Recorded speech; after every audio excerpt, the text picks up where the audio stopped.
sobat, bagaimana kabar kalian hari ini? Semoga semuanya dalam keadaan sehat dan penuh semangat ya. Nah, di video kali ini kita akan memulai petualangan seru untuk belajar mengenai materi sumber daya alam yang ada di Indonesia. Apakah kalian sudah siap? Yuk kita mulai sekarang. Oke, sekarang anak-anak bisa pegang meja kalian. Ada yang tahu tidak, kayu dari meja tersebut berasal dari mana? Lalu, baju yang kalian pakai pada hari ini kan lembut sekali. Kira-kira dibuat dari tanaman apa ya? Dan sekarang, lihatlah keluar jendela. Ada cahaya matahari dan angin. Apakah kita harus membayar uang untuk bisa menikmatinya? Betul sekali anak-anak. Jawabannya gratis. Kita tidak perlu membayar sepeser pun untuk merasakan hangatnya matahari dan sejuknya hembusan angin. Nah, matahari dan angin yang kalian lihat di luar jendela itu dinamakan sumber daya alam. Kenapa? Karena keduanya adalah segala sesuatu yang tersedia di alam dan bisa dimanfaatkan oleh manusia untuk bertahan hidup.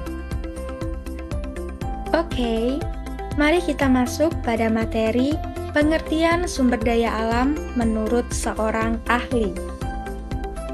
Sumber daya alam menurut Surya Negara adalah unsur-unsur yang ada di lingkungan alam, baik secara fisik ataupun hayati yang digunakan manusia untuk memenuhi kebutuhannya dalam meningkatkan kesejahteraan hidup.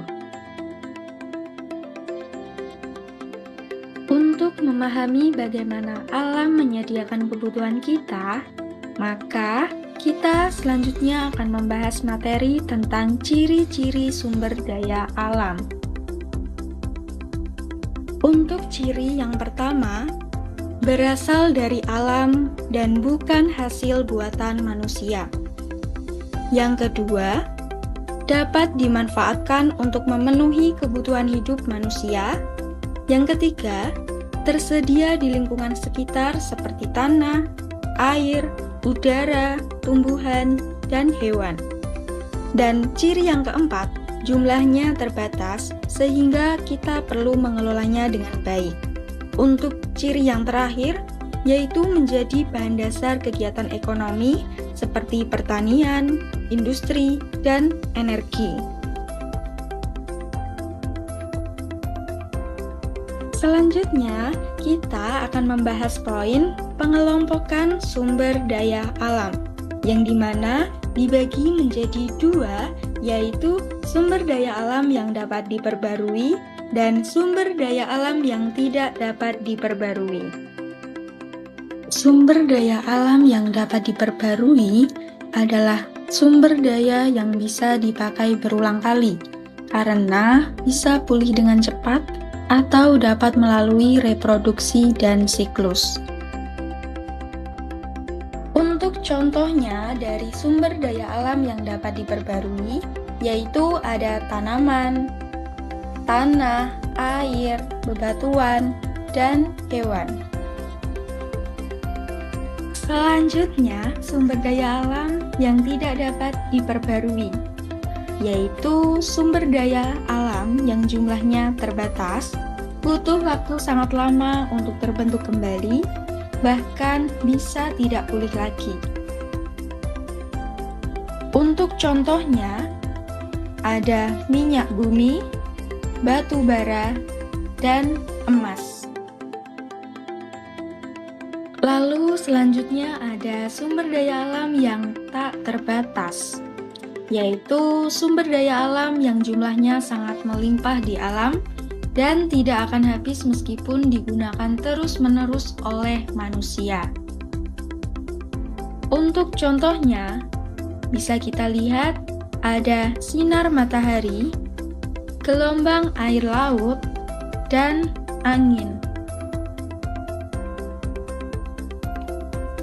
Selain itu, ada pula jenis-jenis sumber daya alam yang berdasarkan sifatnya, lokasinya, dan pemanfaatannya.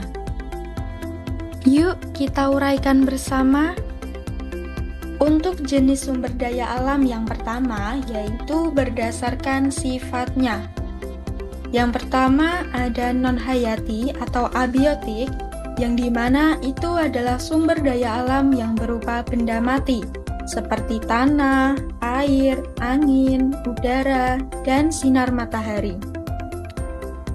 Lalu yang kedua ada sumber daya alam hayati atau biotik, yang dimana itu adalah sumber daya alam yang berupa makhluk hidup seperti tumbuhan dan hewan. Selanjutnya, jenis sumber daya alam yang kedua yaitu berdasarkan lokasinya. Yang pertama, ada sumber daya alam terestrial, yaitu sumber daya alam yang berada di daratan. Contohnya, ada tanah, hutan, hewan, barang tambang seperti emas, batu bara, dan lain-lain. Selanjutnya, yang kedua, ada sumber daya alam akuatik, yaitu sumber daya alam yang berada di perairan. Contohnya, seperti ikan, rumput laut, kepiting, garam, mutiara, dan lain-lain. Kemudian, untuk jenis sumber daya alam yang terakhir yaitu berdasarkan pemanfaatannya, yang dibagi menjadi 3. Untuk yang pertama adalah sumber daya alam materi, yang dimana SDA ini dimanfaatkan dalam bentuk fisiknya sebagai bahan atau materi untuk memenuhi kebutuhan manusia. Contohnya seperti kayu untuk bahan bangunan dan perabot, batu dan pasir untuk bahan konstruksi, emas dan besi untuk bahan industri. Lalu yang kedua, ada sumber daya alam energi, yang dimana SDA yang dimanfaatkan untuk menghasilkan tenaga atau energi. Contohnya, minyak bumi, batu bara, gas alam, air, matahari, dan angin. Untuk poin yang terakhir yaitu yang ketiga, sumber daya alam ruang. Adalah ruang atau tempat di permukaan bumi yang dimanfaatkan untuk berbagai kegiatan manusia. Contohnya, lahan untuk pertanian, wilayah untuk pemukiman, laut untuk kegiatan perikanan, dan wilayah untuk pembangunan industri. Sebelumnya kan kita sudah membahas mengenai jenis-jenis sumber daya alam. Selanjutnya, kita akan mengupas tuntas berbagai faktor yang memengaruhi pelimpahan atau penipisan sumber daya alam kita. Nah, mari kita pelajari setiap poinnya untuk memahami cara menjaga keseimbangan alam demi masa depan.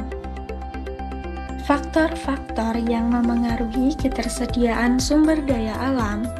Yang pertama, ada faktor alamiah, yang dimana faktor ini berasal dari kondisi alam. Contohnya, iklim dan curah hujan, letak geografis, jenis dan kesuburan tanah, dan proses geologi. Faktor yang kedua yaitu ada faktor manusia, yang dimana faktor ini berkaitan dengan aktivitas manusia dalam menggunakan dan mengelola sumber daya alam. Contohnya, ada jumlah penduduk, cara pemanfaatan sumber daya alam, tingkat pengetahuan dan kesadaran lingkungan. Untuk faktor yang ketiga yaitu ada faktor teknologi, di mana faktor ini berkaitan dengan perkembangan teknologi yang membantu manusia dalam menemukan, mengolah, dan memanfaatkan sumber daya alam. Untuk contohnya dapat berupa teknologi pertanian, teknologi pertambangan, dan teknologi pengolahan sumber daya alam. Untuk poin yang terakhir yaitu poin keempat, ada faktor eksternal, yaitu faktor dari luar yang memengaruhi pemanfaatan dan pengelolaan sumber daya alam. Untuk contohnya, yaitu ada kebijakan atau peraturan pemerintah, kondisi ekonomi dan kebutuhan pasar, kerjasama antar negara atau perdagangan internasional. Kemudian, adapun manfaat dari sumber daya alam. Yang pertama, untuk menyediakan makanan dan air. Yang kedua, bahan bangunan dan alat. Yang ketiga, sumber energi. Keempat, tempat tinggal dan kehidupan hewan. Dan yang kelima, sebagai sumber pekerjaan dan ekonomi. Untuk poin yang terakhir, yaitu ada upaya pelestarian sumber daya alam. Yang pertama, bisa dilakukan dengan melalui reboisasi, yang dimana itu adalah penanaman kembali hutan-hutan yang sudah gundul agar dapat berfungsi dengan baik. Lalu upaya yang kedua dapat dilakukan dengan sistem tebang pilih tanaman, yang dimana itu adalah menebang pohon dengan memilih pohon yang akan ditebang, biasanya pohon yang sudah tua atau yang sudah mati.